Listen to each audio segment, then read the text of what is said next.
উন্নয়নৰ মেটমৰা সম্ভাৰ লৈ যোৰহাট জিলাত মুখ্যমন্ত্ৰী ডক্টৰ হিমন্ত বিশ্ব শৰ্মা মাইক্ৰ ফাইনেন্সৰ ঋণ ৰেহাইৰ পৰা পানী যোগান প্ৰকল্পলৈ বান ক্ষতিগ্ৰস্ত সাহায্য প্ৰদানৰ পৰা প্ৰধানমন্ত্ৰী ক্ষুদ্ৰ খাদ্য সংসাধন উদ্যোগৰ ৰাজ সাহায্য দিয়ালৈ দিনজোৰাকৈ মুখ্যমন্ত্ৰীৰ ব্যস্ত কাৰ্যসূচী যোৰহাট জিলাত মুখ্যমন্ত্ৰী ডক্টৰ হিমন্ত বিশ্ব শৰ্মাৰ এটা ভ্ৰমণে উপকৃত কৰিলে যোৰহাট জিলাৰ 15,000 মহিলাক মাইক্ৰ ফাইনেন্সৰ পৰা ঋণ লৈ ঘূৰাই দিব নোৱাৰা মহিলাসকলক সকাহ দিলে মুখ্যমন্ত্ৰীয়ে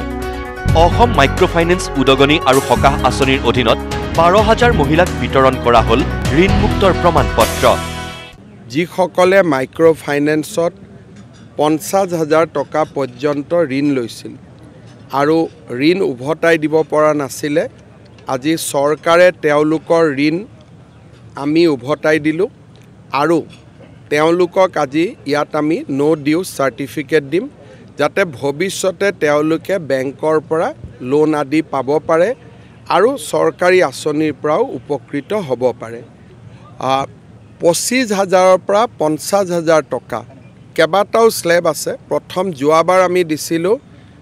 যাৰ 1,000 টকাৰ পৰা 25,000 টকা ধাৰ মাৰিব পৰা নাই তাত বেলেগ জিলা আছিলে কিন্তু 25ৰ পৰা 50,000 টকা ধাৰ মাৰিব নোৱাৰা আটাইতকৈ ডাঙৰ সংখ্যাটো 12,500 মহিলা যোৰহাট জিলাৰ পৰা আছিল আৰু আজিৰ পৰা এই গোটেই মহিলাসকল আজিৰ পৰা তেওঁলোক ঋণমুক্ত হৈ যাব ইয়াৰ পিছতে যোৰহাটবাসীলৈ মুখ্যমন্ত্ৰী ডক্টৰ হিমন্ত বিশ্ব শৰ্মাৰ দ্বিতীয়টো বৃহৎ উপহাৰ যোৰহাট নগৰৰ খোৱাপানী সমস্যা দূৰ কৰি মুখ্যমন্ত্ৰীয়ে ভূমিপূজন আৰু আধাৰশিলা স্থাপন কৰিলে 220 কোটি টকীয়া অভিলাষী প্ৰকল্পৰ যোৰহাট নগৰৰ 19টা ৱাৰ্ডক সামৰি 13 বছৰৰ ভিতৰত কাৰ্যক্ষম হৈ উঠিব স্বয়ংক্ৰিয় পানী যোগান প্ৰকল্পটো এই বৃহৎ পানী যোগান প্ৰকল্পটো স্থাপন কৰা হ'ব যোৰহাটৰ এলেংমৰাত ভাৰত চৰকাৰে আগবঢ়োৱা 50 কোটি টকা আৰু ৰাজ্য চৰকাৰে আগবঢ়োৱা 170 কোটি টকা সৰ্বমুঠ 220 কোটি টকা ব্যয় কৰি আমি যোৰহাট জিলাত যোৰহাট নগৰৰ বাবে এখন সুন্দৰ পানী যোগান আঁচনি নিৰ্মাণ কৰাৰ বাবে সিদ্ধান্ত লৈছোঁ আজি ভূমিপূজনো হ'ল আধাৰশিলাও হ'ল মই ভাবোঁ যে অহা এবছৰ 1.5 বছৰৰ ভিতৰত আমি এই আঁচনিটো সম্পূৰ্ণ কৰিব পাৰিম কিন্তু এই আঁচনিখনে যোৰহাট নগৰৰ পানী যোগান ব্যৱস্থাটো সম্পূৰ্ণ সলনি কৰিব ভোগদৈ পইণ্টত ডিপ টিউবেল দি পানী লোৱাৰ কাৰণে আৰ্ছেনিক আদিও পোৱা গৈছিলে এতিয়া ব্ৰহ্মপুত্ৰৰ পানী আমি সংগ্ৰহ কৰি পানী যোগান কৰিম গতিকে বিশুদ্ধ খোৱা পানীও পাব আৰু এই পানী যোগান আঁচনিখন অট'মেটিক হ'ব গতিকে কৰবাত প্ৰেছাৰ কমিছে কৰবাত প্ৰেছাৰ বাঢ়িছে কৰবাত পানীৰ পাইপ ফুটিছে ইয়াত লগে লগে গম পোৱা যাব আৰু লগে লগে ব্যৱস্থা ল'ব পৰা যাব আৰু যি ধৰণে আপোনালোকেও চাব পাৰে খুব ধুনীয়াকৈ স্কিমটো বনোৱা হৈছে আৰু ৰাজ্য চৰকাৰৰ পুঁজি যিহেতু পুঁজিৰ অসুবিধা নহ'ব আমি খুব সোনকালে পানী যোগান আঁচনিখন কৰি যোৰহাটৰ ৰাইজক আমি উপহাৰ দিব পাৰিম কেৱল ইমানেই নহয় বান দুৰ্যোগত ক্ষতিগ্ৰস্ত পৰিয়ালকো চৰকাৰী সাহায্য প্ৰদান কৰে মুখ্যমন্ত্ৰী ডক্টৰ হিমন্ত বিশ্ব শৰ্মাই প্ৰায় 2,500 লোক উপকৃত হ'ব এই বান সাহায্যৰ জৰিয়তে মুখ্যমন্ত্ৰীৰ এদিনীয়া ভ্ৰমণে এইদৰেই উপকৃত কৰিলে যোৰহাট জিলাৰ 15 সহস্ৰাধিক মহিলাক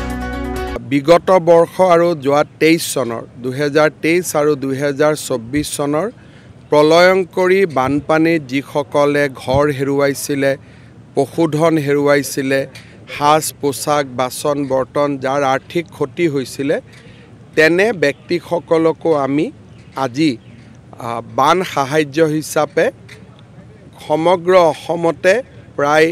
350 কোটি টকা বিতৰণ কৰাৰ কাম আমি হাতত লৈছিলোঁ আৰু যোৰহাট জিলাৰ ক্ষতিগ্ৰস্ত লোকসকলেও আজি ইয়াত উপকৃত হৈছে তাৰ পিছতে মুখ্যমন্ত্ৰীয়ে সকলোকে দিলে তৃতীয়টো ভাল খবৰ ফেব্ৰুৱাৰী মাৰ্চৰ পৰা পুনৰ আৰম্ভ হ'ব যোৰহাট মাজুলী সংযোগী দলঙৰ কাম ইতিমধ্যে নতুন প্ৰতিষ্ঠানক দিয়া হৈছে দলং নিৰ্মাণৰ কাম এতিয়া উত্তৰ প্ৰদেশ কৰ্পোৰেশ্যনে দলংখনৰ কাম এৰি দিলে অহা 20 তাৰিখৰ ভিতৰত দলংখনৰ ফ্ৰেছ টেণ্ডাৰৰ কাৰণে এষ্টিমেট হ'ব জানুৱাৰীৰ শেষৰ ফালে দলংখনৰ টেণ্ডাৰ হ'ব আৰু মই ভাবোঁ যে মাৰ্চ মাহমানৰ পৰা ফেব্ৰুৱাৰী মাহমানৰ পৰা নতুন কন্ট্ৰাক্টৰ আহি যাব ইফালে যোৰহাটৰ হোলোঙাপাৰত নিৰ্মাণ হৈ থকা লাচিত মৈদামো পৰিদৰ্শন কৰিলে মুখ্যমন্ত্ৰী ডক্টৰ হিমন্ত বিশ্ব শৰ্মাই। হোলোঙাপাৰত লাচিত বৰফুকনৰ প্ৰতিমূৰ্তিৰ লগত আমি মিউজিয়াম, প্ৰেক্ষাগৃহ, এটা মাল্টি ইউটিলিটি ষ্টেডিয়াম, বিভিন্ন প্ৰকল্পটোত ইয়াত কেইবাটাও সংযোজন আছিলে। আমি আশা কৰিছোঁ যে 2025 চনৰ ভিতৰত সম্পূৰ্ণ প্ৰকল্পটো আমি সমাপন কৰিব পাৰিম। আজি মই কামখিনি চাই গ'লোঁ। মই ভাবোঁ আগষ্ট ছেপ্টেম্বৰ মাহত আমি প্ৰকল্পটো শেষলৈকে বা সমাপনৰ ফালে লৈ যাব পাৰিম। Bureau report, news live.